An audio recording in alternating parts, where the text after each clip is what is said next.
Hola, ¿cómo están? Nuevamente con ustedes ahora para darles una serie de sugerencias acerca de cómo elaborar y argumentar textos de carácter informativo con una especialización en textos argumentativos. En primer lugar, quiero decirles que un texto es un entramado o tejido de ideas que dan un mensaje completo.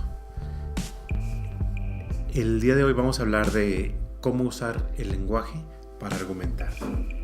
Quiero decirles que la función de la lengua, sea cual sea, lengua española, lengua inglesa, etc., es comunicar. Esto es poner en común algo. Comunicar viene de comunicar. Para comunicar, lo mejor siempre es hacerlo de una manera muy clara para que el otro nos entienda. De ser posible hay que usar la menor cantidad de palabras y esto nos ayuda a que todos los demás nos entiendan. Hay varios tipos de textos. Habrá que diferenciar entre los literarios y los informativos. Dentro de los informativos hay un género específico que se llama los textos académicos. Los mejores textos académicos son aquellos que son claros, sencillos, a los que plantean desde la primera línea, del primer renglón, el asunto que van a tratar de una manera clara, precisa, y también determinan el propósito del mismo, así como la postura que van a tratar de desarrollar. Hay, por supuesto, unos parámetros o indicadores que nos dicen cómo son los buenos textos. Quienes nos dedicamos a evaluar los textos usamos al menos 3 parámetros. Uno es el uso del lenguaje, otro es el contenido y el tercero es la forma.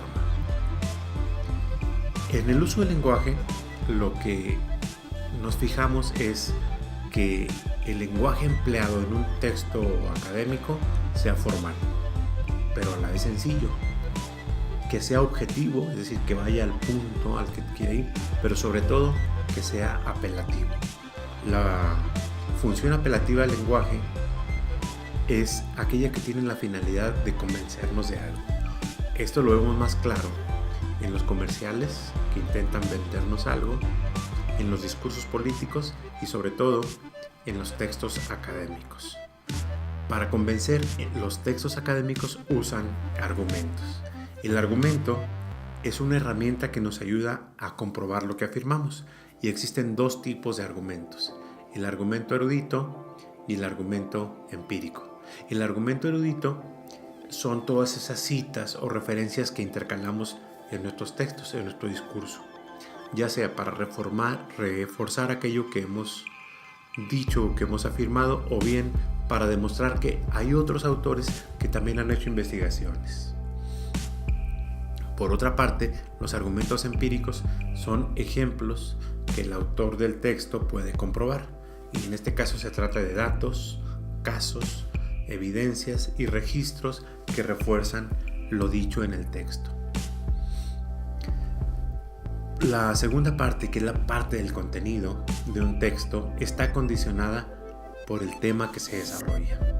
El tema tiene que estar muy bien delimitado y también la postura que vamos a tomar o a asumir durante el desarrollo del texto. A esta postura se le conoce como tesis. La tesis no es otra cosa que una conclusión a la que se llega mediante el razonamiento.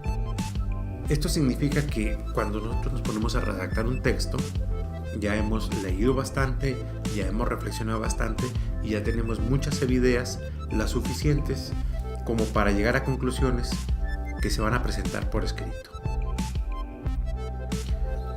La forma de los textos académicos de carácter argumentativo exige 2 cosas: rigor y conocimiento. Para hacer buenos textos académicos debemos partir del párrafo. Un buen texto académico tiene buenos párrafos. Todo párrafo inicia siempre con las palabras del autor del texto. Es decir, la primera oración o la segunda oración, la primera y la segunda, siempre son ideas del autor. Nunca se empieza un párrafo ni se termina con citas, porque el que está defendiendo sus ideas es el autor del texto. Las citas o las argumentos solo se intercalan en la mitad del párrafo. Me explico. Siempre que escriban un párrafo, y ahorita más adelante vamos a dar un ejemplo, empezamos con lo que queremos decir, luego los 2 o 3 oraciones siguientes son las citas o los argumentos, ya sean estos empíricos o eruditos, que ya lo expliqué anteriormente, y siempre y cuando vayan en el mismo sentido de la tesis que nosotros estamos queriendo plantear. Las oraciones de un párrafo, la última sobre todo, es una especie de conclusión de lo que hemos dicho en las oraciones anteriores. Existen algunas medidas convencionales para determinar cuándo un párrafo está bien equilibrado o no. Así, por ejemplo, en lengua española, los párrafos promedio están compuestos por 6 u 8 oraciones que en la página se distribuyen en 8 o 10 renglones. En el español, una oración bien hecha, que sea clara y que sea sencilla, no debe rebasar las 14 palabras, incluido el artículo, el sustantivo, el verbo y los complementos. En el inglés, las oraciones se componen de 8 palabras. La claridad de un texto bien escrito siempre está sujeto a las reglas gramaticales. Una ortografía limpia y el uso adecuado de los signos de puntuación siempre llevan a que quien lea el texto se convenza más rápidamente. Un texto bien organizado siempre tiene una argumentación equilibrada y siempre está escrito con las convencionalidades de la lengua, y eso convence más que un texto disperso y mal escrito. La materia prima de todo texto, como de toda argumentación, sea oral o escrita, es el conocimiento. El escrito siempre es el resultado de un proceso de reflexión, de investigación y de lectura. Por otro lado, aparte del conocimiento, se requiere habilidad, creatividad y constancia. Ningún escritor, sea de textos informativos, argumentativos o literarios, escribe bien un texto a la primera. Siempre hay que hacer borradores, mapas conceptuales, esquemas, y escribir, corregir. Esto lo recomiendo mucho. Hagan un primer borrador y luego léanlo en voz alta. Debe tener un ritmo lo suficiente para que nos alcance a expresar un párrafo con una sola emisión de aire. Si se les acaba el aire o se cansan, significa que hay que recortar esas oraciones y volverlo a hacer. Es el momento para reescribir. Bueno, ahora hay otro momento que quiero recomendarles, una serie de textos que nos van a ayudar a redactar. Este texto, que se llama El ensayo, de José Reyes González Flores, es un autor de la Universidad de Guadalajara. Este texto es una especie de guía didáctica que les va a ir explicando cómo escribir un texto académico. Otro texto que me interesa recomendarles del mismo autor, también de la Universidad de Guadalajara, es Prototipos textuales, parámetros para escribir textos académicos. Estos dos libros que les acabo de presentar son las fuentes de información de las cuales he sacado la información que les he transmitido aquí. Y por último, este texto, que es mucho más sencillo y es más accesible, que se llama 52 tips para escribir claro y entendible. Más adelante voy a hacer un ejemplo de cómo redactar de mi puño y letra un párrafo como los que aquí les he comentado. Bueno, ahora vamos a comprobar lo que dijimos en el segmento anterior. Ahora lo vamos a ver en los hechos. Aquí tengo esta pregunta, que es la que plantea las estrategias que vienen en la página y que ya mis compañeros les han mostrado. Ahora voy a ejemplificar cómo darle respuesta a esta pregunta usando los indicadores que di. En primer lugar, abro la primera oración diciendo: las actividades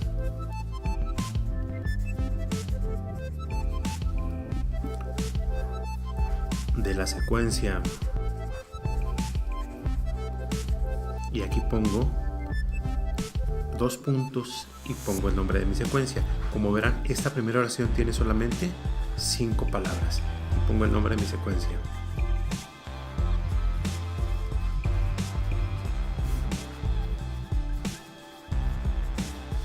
Cierro las comillas y pongo una coma para darle un ritmo suficientemente pausado a mi escritura. Entonces también sigo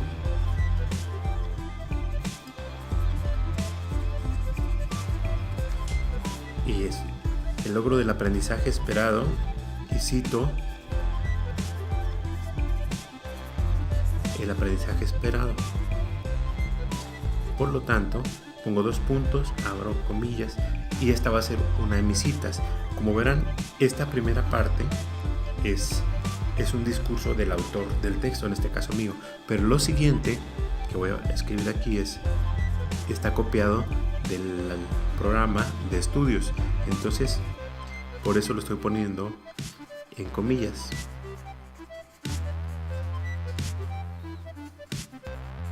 Esto vale como una cita.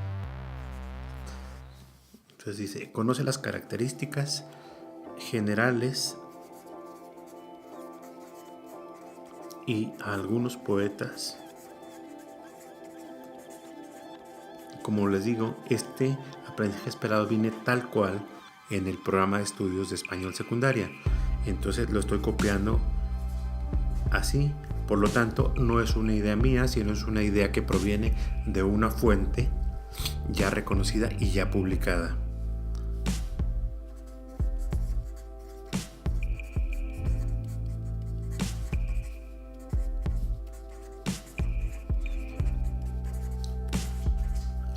Aquí por la premura con la que estoy escribiendo, obviamente no tengo buena caligrafía, pero como ustedes van a hacer su texto en un procesador,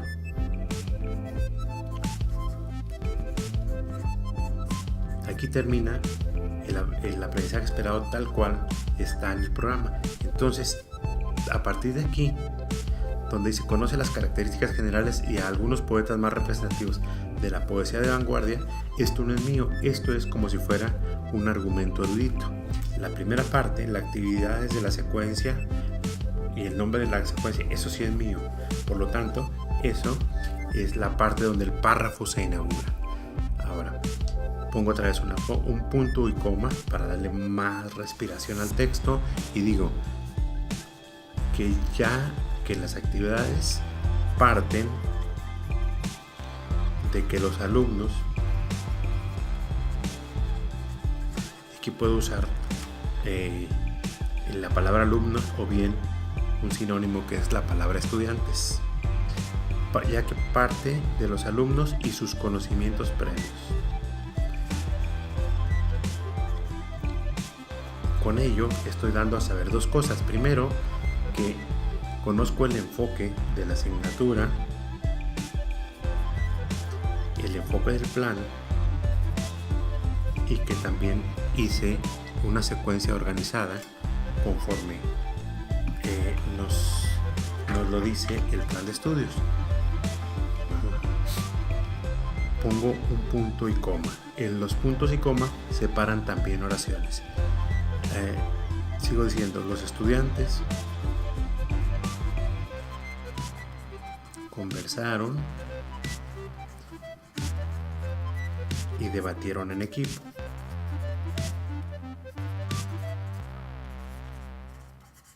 Todo esto también está contemplado en las orientaciones didácticas del plan de estudio. Punto y coma. Hicieron investigación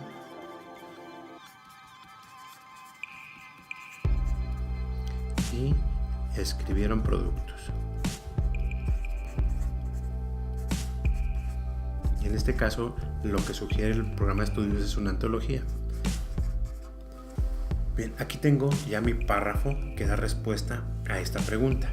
Como verán, en la primera parte, y aquí me voy a permitir subrayarla, esta parte que estoy subrayando es absolutamente mía. Lo que no está subrayado es una copia textual del programa, por lo tanto eso es un argumento. Luego esta otra parte también es mía, no la copié de ningún texto ni estoy utilizando las palabras de otro autor. Esto que es mío, como verán, la cita o el argumento quedó en medio. Y en la fase anterior de este video yo les explicaba que nunca un párrafo debe empezar o terminar con una cita, porque las palabras del principio y las del final son las del autor de este texto. Entonces, bueno, si tienen alguna otra duda pueden consultarla en mi correo electrónico. Por el momento es todo. Muchas gracias y nos seguimos viendo.